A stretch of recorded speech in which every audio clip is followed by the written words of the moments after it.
Assalamualaikum warahmatullahi wabarakatuh. Jumpa lagi dengan Ibu Ulfa ya. Gimana kabarnya anak-anak? Semoga sehat semua ya. Jangan lupa jaga kesehatan selalu, pakai masker, jaga jarak, dan makan makanan yang sehat.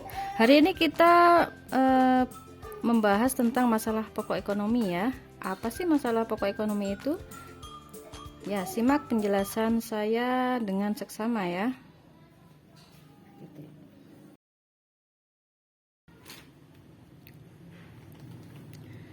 Baik, kita mulai ya anak-anak. Kemarin kita sudah belajar tentang ilmu ekonomi. Kenapa sih kita kok perlu mempelajari ilmu ekonomi? Ya, seperti ini. Kita jadi mengerti apa saja masalah-masalah pokok ekonomi. Kemudian bagaimana kita harus bersikap. Nah, disitulah kita akan menemukan manfaatnya kita mempelajari ilmu ekonomi ya. Oke, untuk pertemuan hari ini kita akan mempelajari tentang masalah ekonomi. Masalah ekonomi adalah segala macam problematika dan kesulitan yang dihadapi yang berhubungan dengan ekonomi. Jadi apa saja yang berhubungan dengan ekonomi itu disebut masalah ekonomi. Contohnya adalah kelangkaan masker ya. Di awal mula pandemi corona itu kita semua panik ya pada beli masker semuanya. Akhirnya terjadilah kelangkaan masker. Itu yang disebut panic buying ya. Kemudian ada lagi contohnya yaitu harga kebutuhan pokok naik karena menjelang lebaran. Jadi semua orang itu berbondong-bondong belanja. Akhirnya terjadilah kelangkaan. Kemudian ada lagi kenaikan harga beras karena distribusinya yang nggak beres. Contohnya di Papua ya, biasanya beli beras di Jawa. Kemudian ternyata terjadilah distribusi yang kurang, mungkin ada masalah di dalam pengangkutan atau bagaimana, akhirnya di Papua sana berasnya harganya naik karena terjadilah kelangkaan. Kemudian ada lagi contohnya impor beras yang overdosis, akhirnya beras di Indonesia, di beras lokal jadinya harganya ini ya kalah ya. Kemudian dari semua contoh-contoh itu kita jadi mengetahui apa sih kelangkaan itu? Ya, kelangkaan adalah tidak mempunyai sumber daya yang cukup untuk memuaskan semua kebutuhan kita. Karena jumlah kebutuhan lebih banyak dari jumlah barang dan jasa yang tersedia, kemudian alat yang digunakan untuk memuas kebutuhan jumlahnya tidak seimbang dengan kebutuhan yang harus dipenuhi. Nah, dari situlah kita rumuskan ya bahwa kebutuhan manusia itu sungguh tidak terbatas sementara alat pemuas kebutuhan terbatas. Nah, sekarang kita coba kenal kebutuhan kita itu banyak sekali. Namun ada klasifikasinya ya. Jadi diklasifikasikan ada yang menurut intensitas, ada yang menurut waktu pemenuhan, ada yang menurut sifat, dan ada menurut subjek. Untuk menurut intensitas itu ada kelompok kebutuhan primer, kebutuhan sekunder, dan ada kebutuhan tersier. Sudah tahu contohnya ya, misalkan kita butuh makan, butuh tempat tinggal, itu adalah contoh kebutuhan primer. Kalau untuk kebutuhan sekunder itu seperti misalkan sepeda motor ya. Kalau tersier itu seperti mobil, sesuatu yang mewah-mewah itu masuk tersier. Kemudian ada kebutuhan menurut waktu, yaitu ada kebutuhan sekarang dan kebutuhan akan datang. Contohnya adalah sekarang saya butuh berobat, misalkan saya sakit butuh berobat, itu adalah kebutuhan sekarang. Kalau kebutuhan akan datang, contohnya adalah misalkan saya harus menyekolahkan anak saya nanti saat kuliah, jadi saya harus menabung. Kemudian saya juga harus punya simpanan di hari tua, itu adalah kebutuhan yang akan datang. Kemudian ada kebutuhan tidak terduga ya, sesuatu yang darurat. Kemudian ada juga kebutuhan sepanjang waktu. Menurut sifat itu ada kebutuhan jasmani dan ada kebutuhan rohani. Contohnya olahraga itu adalah kebutuhan jasmani ya. Kalau kebutuhan rohani contohnya sholat, pendidikan ya.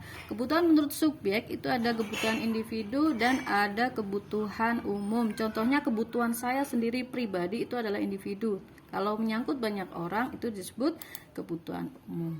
Oke, dari tadi kita sudah bahas alat pemuas kebutuhan ya. Apa sih alat pemuas kebutuhan itu?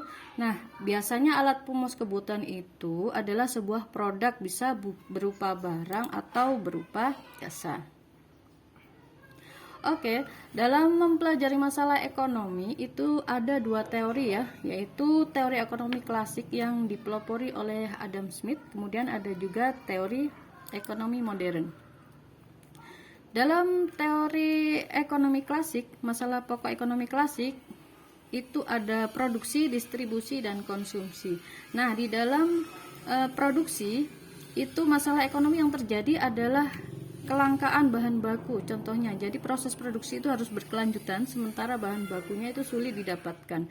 Kalau distribusi itu contohnya distribusi yang tidak merata. Kemudian kalau konsumsi itu contohnya tingkat konsumsi masyarakat yang masih tinggi. Jadi konsumsi yang tinggi sekali yang tidak diimbangi dengan alat pemuas kebutuhan sehingga terjadilah kelangkaan.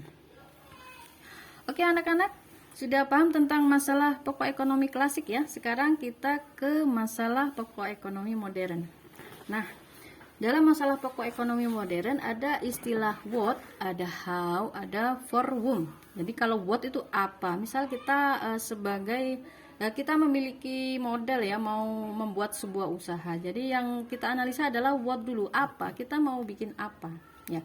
Misalkan saya mau mau di bidang fashion, mau membuat baju. Kemudian how, saya pikirkan bagaimana cara membuatnya. Kemudian for whom, untuk siapa.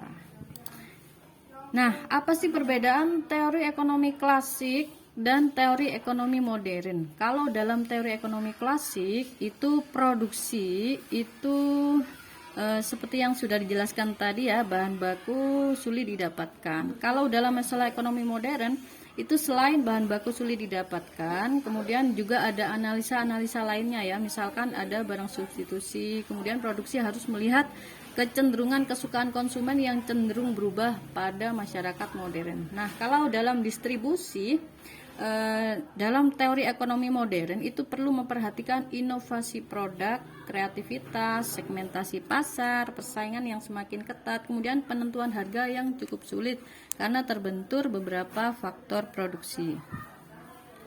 Kemudian untuk konsumsi dalam teori ekonomi modern, tumbuh beragam masyarakat yang menjadikan kesulitan untuk menentukan target pasar. Jadi harus ada perencanaan yang benar-benar matang ya. Nah, dalam masalah ekonomi ini bisa dialami semua orang ya, baik perorangan, keluarga, masyarakat, maupun bangsa dan negara ini ya. Nah, sebenarnya masalah ekonomi itu apa sih penyebabnya? Ada banyak sekali penyebabnya ya, seperti yang tadi dijelaskan ya, karena alat pemuas kebutuhan yang terbatas, yaitu sumber daya yang terbatas, kemudian perbedaan letak geografis, kemudian jumlah penduduk yang banyak, kemudian keterbatasan kemampuan produksi, kemudian mengolah sumber dayanya yang kurang ini ya. Kemudian peningkatan kebutuhan manusia karena jumlah penduduk banyak ya, jadi kebutuhannya meningkat juga. Kemudian karena kerusakan alam, yaitu bencana alam atau karena ulah manusia itu sendiri. Nah, coba kita kupas lagi masalah pokok ekonomi yang disebabkan oleh sumber daya. Jadi sumber daya kita itu meskipun melimpah, tapi kita nggak bisa ngolah, itu percuma, maka akan tetap terjadi kelangkaan. Kemudian kalau perbedaan letak geografis, jadi misalkan ya di Singapura sana ya, tidak bisa mau nanam apa aja itu sulit, tapi mereka punya kelebihan ya. Sementara di Indonesia kita nanam apa aja bisa, tapi kekurangan kita adalah pengelolaannya ya, SDM-nya. Nah, disitulah perbedaan letak geografis. Karena perbedaan letak geografis ini terjadilah masalah ekonomi. Oke, yang ketiga itu adalah cepatnya pertumbuhan penduduk yang menyebabkan kesenjangan antara kebutuhan dibandingkan persediaan barang dan jasa. Seperti terlihat dalam gambar itu ya. Jadi seperti Jawa Timur itu penduduknya banyak sekali daripada misalkan di Kalimantan atau di Papua mungkin ya. Jumlah penduduknya lebih sedikit. Kemudian karena keterbatasan kemampuan produksi, nah seperti di Indonesia ini ya, sumber daya kita sebenarnya banyak sekali, cuma kita belum mampu memproduksinya. Contohnya minyak ya, kita punya banyak sekali kekayaan alam, tapi kita harus meminta tolong SDM luar negeri untuk mengolahnya, karena kita sendiri nggak bisa ngolah ya. Karena nggak bisa ngolah itulah yang akhirnya terjadilah kelangkaan ya.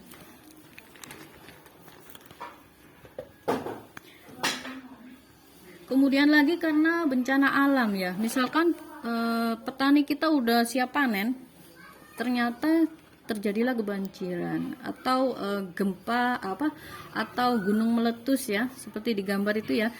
Gunung meletus menyebabkan para petani gagal panen. Kemudian karena keterbatasan manusia untuk mengolah sumber daya yang ada, karena kekurangan ilmu pengetahuan dan teknologi, kemudian karena peningkatan kebutuhan manusia yang lebih cepat dibandingkan dengan penyediaan sarana kebutuhan. Banyak sekali yang membutuhkan baju misalnya, padahal produksi baju itu terbatas, satu hari maksimal 1000 baju, padahal yang dibutuhkan adalah 1 juta karena menjelang lebaran. Nah, akhirnya terjadilah kelangkaan. Oke, untuk mengatasi semua masalah itu bagaimana ya kira-kira caranya? Ya, salah satunya adalah dengan menyusun skala prioritas ya. Jadi kita harus bisa memilah-milah kebutuhan mana yang paling mendesak dan kebutuhan mana yang bisa diundur waktunya misalkan ya. Jadi kita urutkan ya. Yang pertama adalah yang penting dan mendesak. Kemudian yang kedua adalah tidak penting tapi mendesak. Kemudian yang ketiga adalah penting tak mendesak, dan yang keempat tidak penting tidak mendesak. Paham nggak maksudnya? Ya, maksudnya intinya adalah diurutkan ya, diurutkan mana yang paling penting, yang urgent ya. Nah, yang pertama adalah tingkat urgensinya. Jadi menentukan pilihan yang akan didahulukan harus perlu dipertimbangkan seberapa jauh tingkat kepentingannya. Kemudian yang kedua adalah kesempatan yang dimiliki. Misalkan hanya hari ini aja, besok udah nggak ada, jadi harus diutamakan ya. Kemudian yang ketiga adalah pertimbangan masa depan. Jika menghadapi pilihan yang sulit, maka faktor masa depan juga perlu dipertimbangkan ya. Kemudian yang keempat adalah tentu kemampuan. Harus mampu dulu ya. Nah, ini contohnya ya. Seorang petani memiliki berbagai macam kebutuhan untuk dapat mengolah usaha pertanian. Agar petani tersebut dapat memenuhi segala macam kebutuhan, maka sebaiknya petani tersebut menyusun skala prioritas. Jadi misalkan habis panen ya, yang diutamakan misalkan yang pertama adalah harus membayar upah dulu, upah tenaga kerja diutamakan ya. Kemudian beli pupuk, beli perluasan lahan, alat pertanian, obat-obatan, bibit ya. Kemudian yang kedua, cara mengatasi kelangkaan tadi adalah dengan berlaku arif dan bijaksana. Jadi secara memanfaatkan sumber daya alam secara efektif dan efisien ya, serta menggali yang belum terangkat. Jadi tidak dihabiskan seketika, cuma kita lebih memperhatikan kelangsungannya ya, memanfaatkan seefisien dan seefektif mungkin. Kemudian menyelenggarakan pendidikan dan pelatihan keterampilan untuk meningkatkan kualitas sumber daya manusia ya. Oke, terima kasih atas perhatiannya ya anak-anakku sekalian. Jangan lupa perhatikan di LMS ya. Nanti akan ada soal terkait video hari ini. Oke, terima kasih. Assalamualaikum warahmatullahi wabarakatuh.